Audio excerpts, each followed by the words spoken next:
Pensioners డేని పురస్కరించుకొని December 17వ తేదీ నాడు నిజామాబాద్లో న్యూ అంబేద్కర్ భవన్ తెలంగాణ నందు జాతీయ pensioners day celebrations Telangana all pensioners and retired persons association పక్షాన నిర్వహిస్తూ ఉన్నాం.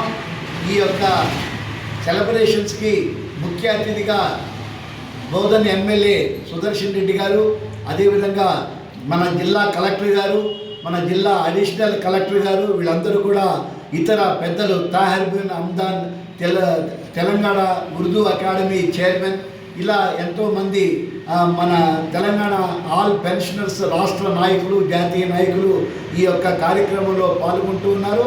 ఈ సందర్భంగా 2 రోజుల పాటు ఆటల పోటీలను నిర్వహిస్తూ ఉన్నాం. ఈ ఆటల పోటీలో అధిక సంఖ్యలో క్రీడాకారులు, ఈ రిటైర్డ్ ఉద్యోగులు పాల్గొనాలని చెప్పి కూడా మేము ఈరోజు నిర్ణయించినటువంటి కార్యవర్గ సమావేశంలో తీర్మానం చేయడం జరిగింది.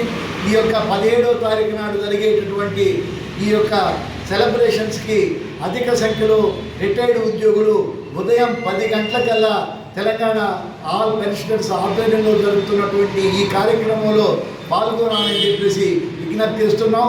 అదేవిధంగా ఈ యొక్క సెలబ్రేషన్స్లో ప్రధానంగా ఏదైతే ఉద్యోగులకు సంబంధించినటువంటి ప్రధానమైనటువంటి పెన్షన్ అనేది ఒక హక్కుగా ఏదైతే జస్టిస్ చంద్రచూడ్ గారు తీర్పు ఇచ్చారో దానికోసం కొట్లాడినటువంటి నకారా గారు, వీరిని స్మరించుకుంటూ ఈ కార్యక్రమం అనేది ఈ 17వ తారీఖు నాడు ఉదయం 10 గంటలకి ఈ తెలంగాణ మన దీంట్లో భవన్లో అంబేద్కర్ భవన్లో నిర్వహిస్తున్నామని చెప్పేసి తెలియజేస్తున్నాం. అధిక సంఖ్యలో పాల్గొవాలని చెప్పేసి కూడా విజ్ఞప్తి చేస్తూ ఉన్నాం.